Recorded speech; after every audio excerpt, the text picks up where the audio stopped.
నా వలే మీరు కూడా ప్రేమ కలిగి ఉండండి అంటాడు. ఇందుకే ఆయన ఏ ప్రేమ కలిగి ఉన్నాడు అనే విషయం నేను ఆలోచిస్తే ప్రియమైనటువంటి దేవుని వల్ల దేవుడు లోకం ఎంతో ప్రేమించను. ఎలా ప్రేమించాడు అబ్బాయి దేవుడు మనల్ని అంటే ఆయన మీ కుమారుడిని మన కోసము ఇచ్చేసాడు. తర్వాత యేసు ప్రభు నేను మిమ్మల్ని ప్రేమించాను అంటున్నాడు. ఎలా ప్రేమించాడు అబ్బాయి యేసు ప్రభు? అంత గొప్ప ప్రేమ ఏంటని నేను ఆలోచించినప్పుడు యేసయ్య తన ప్రాణాన్ని కూడా దారిపోసాడు. తన ప్రాణాన్ని దారిపోసాడు. ప్రాణం కంటే విలువైనది ఏదైనా ఉందండి అంటే ఓహో ఇలా మన కొరకు యేసయ్య మనల్ని ప్రేమించాడు అని చెప్పి రెండు విషయాలు నాకు అర్థమయ్యాయి.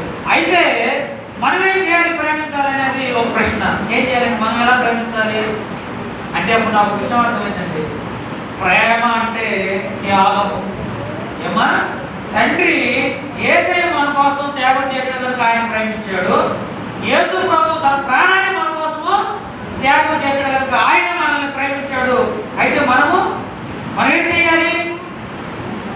మాటలు మాత్రమే కాదు, ప్రేమించడం అంటే ఏముండాలి? త్యాగాలు ఉండాలి.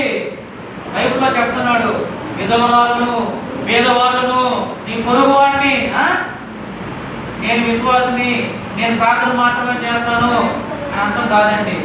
ఈరోజు క్రైస్తవ సంఘాలలో కానీ అనేక మంది గొప్ప గొప్ప దైవజనుల దగ్గర కానీ ఎంత డబ్బులు ఉన్నాయో తెలుసా?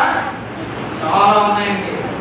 కానీ ఈరోజు ఆకలితో డబ్బులతో తినడానికి తిండి లేకుండా పట్టుకోవడానికి బట్ట లేకుండా ఉన్నారు చాలా మంది క్రైస్తవ సోదరులు.